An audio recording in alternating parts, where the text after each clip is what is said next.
تمام تعریفیں اس اللہ کے لیے ہیں جس نے اپنی اطاعت کو اپنی رضا و خوشنودی کا باعث اور اپنی رضا کو جنت کے حصول کا ذریعہ بنایا، اور جس نے اہل ایمان کو اپنی عبادت کی توفیق عطا فرمائی، جس کے نتیجے میں انہوں نے اپنی لذتوں اور خواہشوں کو تج دیا اور اس کی رضا اور خوشنودی کو ترجیح دی۔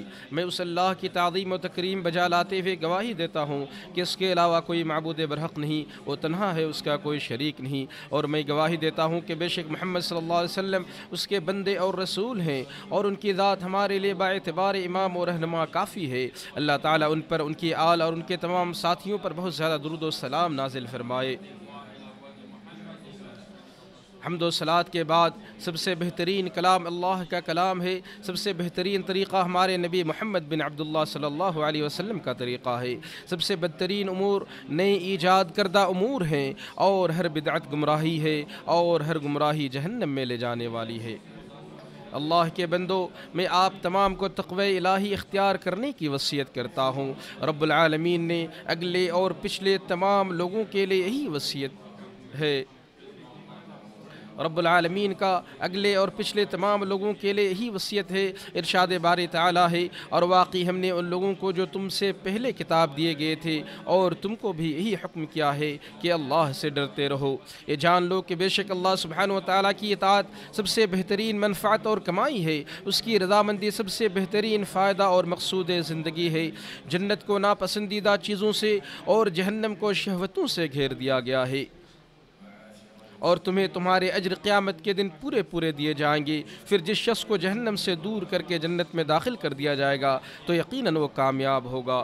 مسلمانوں، رمضان عبادت و توبہ کا مہینہ ہے، تقرب الہی کے حصول اور انابت اللہ کا مہینہ ہے، اللہ کی جانب رجوع اور توبہ کرنے کا مہینہ ہے، اخلاص و للہیت، خشوع و خضوع اور رکوع و سجود کا مہینہ ہے، روزے اور قیام کا مہینہ ہے، احسان و بھلائی اور تلاوت قرآن کا مہینہ ہے۔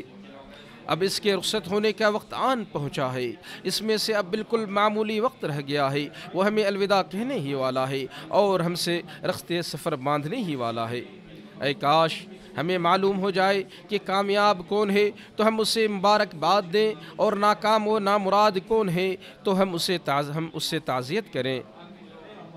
اے اللہ کے بندو، اسے خوب غنیمت جانو، اس سے فائدہ اٹھانے میں جلدی کرو، جو ایام باقی رہ گئے ان سے خوب فائدہ اٹھاؤ، توبہ و استغفار کرنے میں جلدی کرو، اور اپنے پروردگار کی مغفرت اور اس جنت کی طرف دوڑو جس کی چوڑائی آسمان و زمین کے برابر ہے اور جسے متقی لوگوں کے لیے تیار کیا گیا ہے۔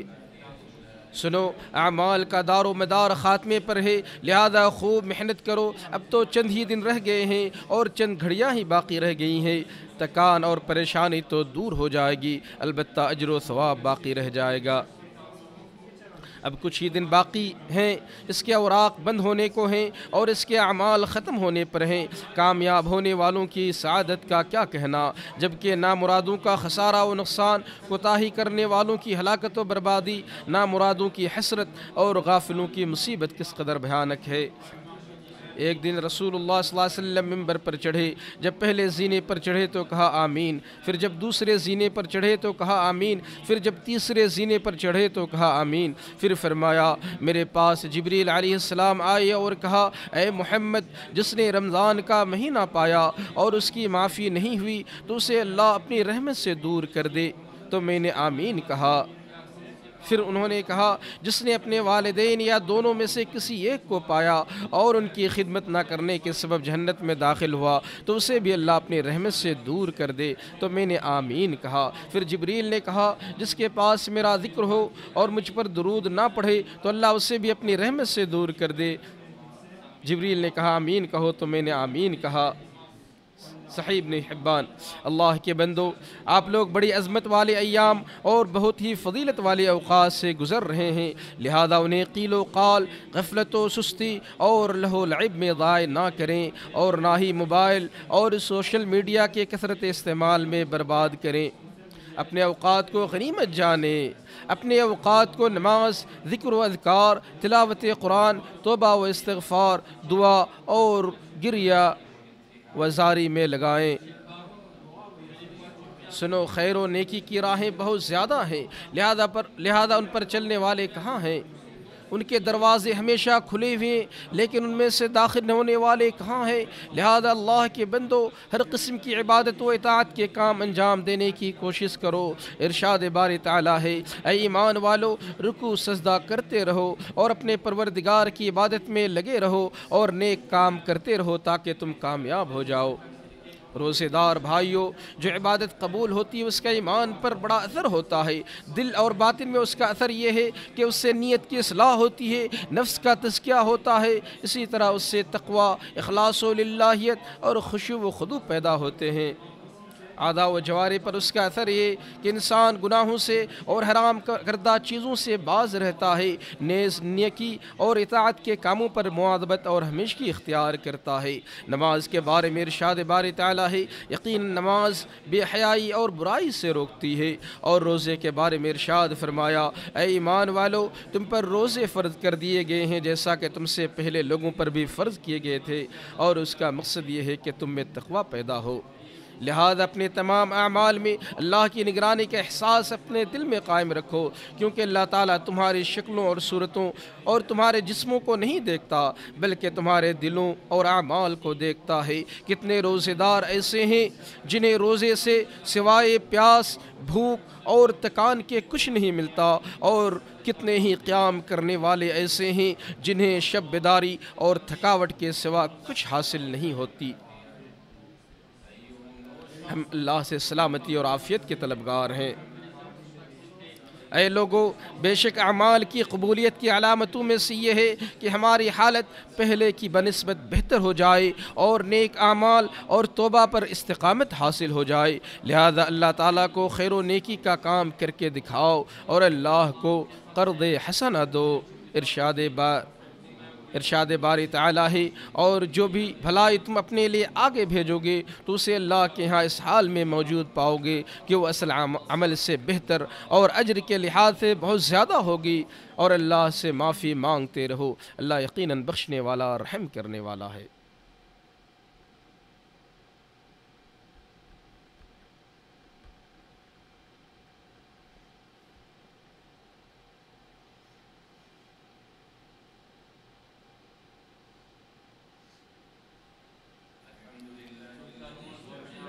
ہر طرح کی حمد و ثنا اس اللہ رب العالمین کو زیبا ہے، جس نے توبہ کرنے والوں کے لیے راستہ ہموار کیا، جس نے اپنی طرف رجوع کرنے والوں کے لیے بہترین آرام گاہ اور ٹھکانہ بنایا، اور اس کے لیے گھنا سایہ تیار کیا۔ جو اپنی زندگی عبادت و ریاضت میں گزارے تو اب جو چاہے سو اپنے رب کی طرف جانے کا راستہ اختیار کر لے۔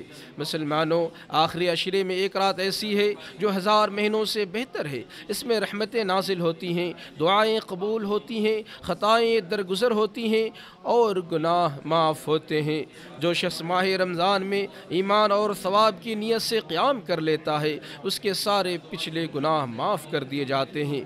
اس ایک رات کی عبادت 1000 مہینوں کی عبادت سے بہتر ہے۔ اس رات تقدیریں لکھی جاتی ہیں اور اہم کاموں کے فیصلے کیے جاتے ہیں۔ اس لیے اس رات میں قیام اللیل کا خاص اہتمام کرو اور اس کی تلاش و جستجو میں محنت و مشقت کرو، اس کے حصول میں جافشانی سے کام لو۔ اس رات میں رب کے سامنے گریہ وزاری کرو، اس کی تلاش میں کوشش کرنے والا خالی ہاتھ نہیں لوٹے گا، اور اللہ رب العالمین تو بڑا فضل و کرم والا ہے۔ اس رات کو آخری عشرے کی تمام راتوں میں تلاش کیا جائے، خاص کر طاق راتوں میں۔ اب تو بہت ہی کم ایام باقی رہ گئے ہیں، اور یاد رہے کہ تمہارے سامنے 27 کی رات ہے جس کے شب قدر ہونے کی سب سے زیادہ امید ہے۔ ابی بن کعب رضی اللہ عنہ شب قدر کی رات کے بارے میں فرماتے ہیں، قسم ہے اس رب کی جس کے سوا کوئی معبود برحق نہیں، بلا شبہ وہ رات رمضان ہی میں ہے۔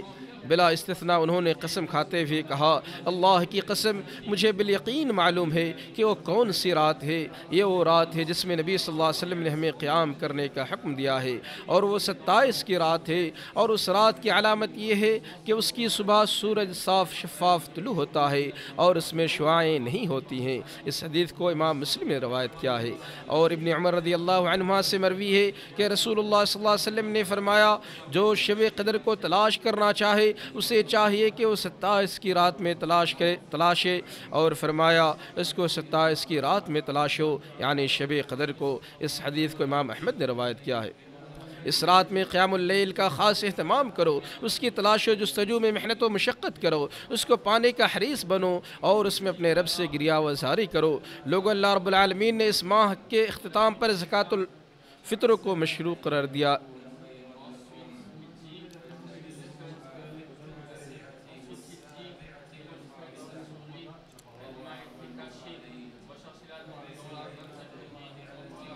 لہذا اے اللہ کے بندو، اس رات میں قیام اللیل کا خاص اہتمام کرو، اس کی تلاش و جستجو محنت و مشقت کرو۔ اللہ رب العالمین ہم سب کو مقبولین میں سے بنائے۔ اے لوگو، اللہ رب العالمین نے اس ماہ مبارک کے اختتام پر زکوٰۃ الفطر کو مشروع قرار دیا ہے۔ یہ ہر اس مسلمان پر واجب ہے جس کے پاس عید کے دن اور اس کی رات اپنے اور اپنے اہل و عیال کے ضروری اخراجات کے بعد فطرانہ کے برابر اشیاء موجود ہوں۔ یہ ہر مرد و عورت، خواہ وہ بڑا ہو یا چھوٹا، مالدار ہو یا غریب، سب پر واجب ہے۔ ہر مسلمان اپنی طرف سے اور ہر اس آدمی کی طرف سے نکالے گا جس کی وہ کفالت کر رہا ہے۔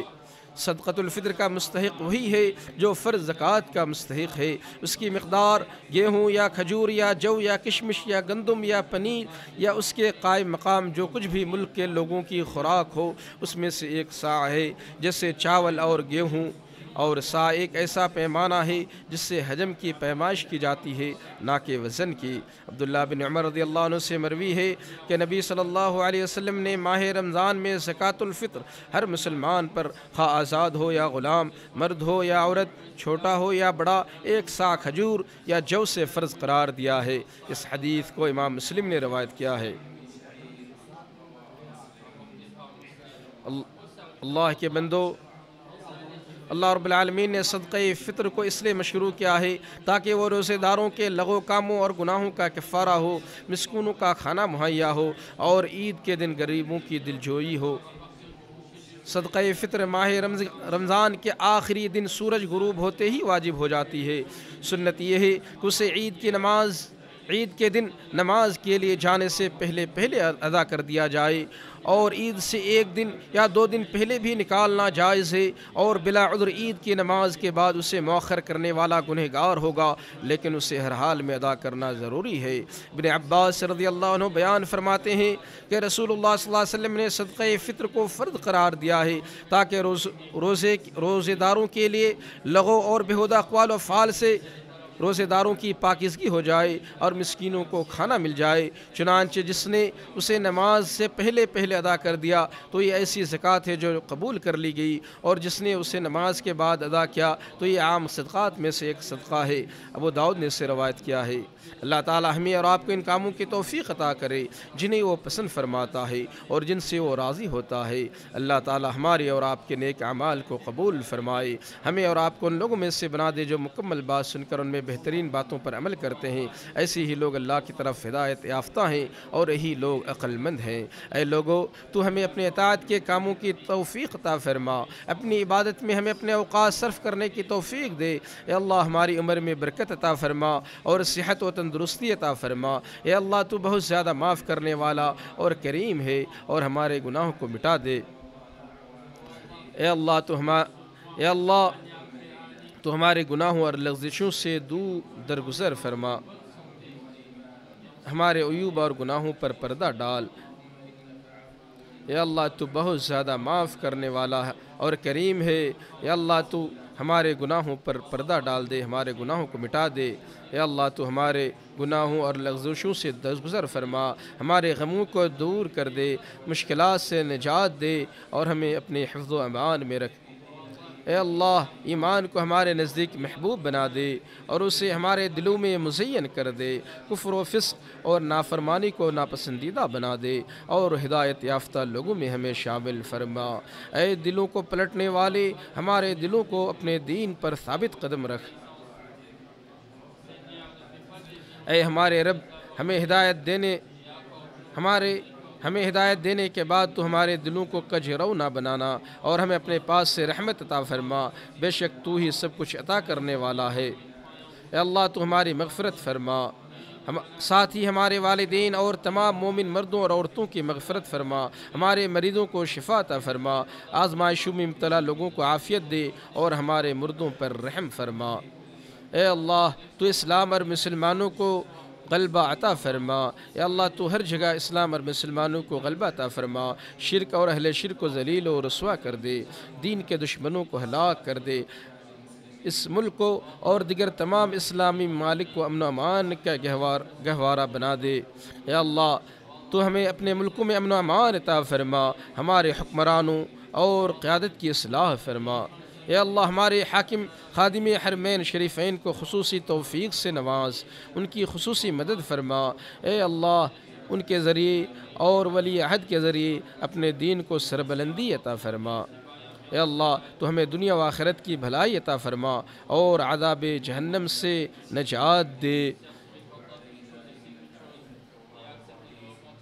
اللہ تعالی محمد صلی اللہ علیہ وسلم پر، ان کی آل اور تمام صحابہ پر رحمتیں اور سلامتیں نازل کرے۔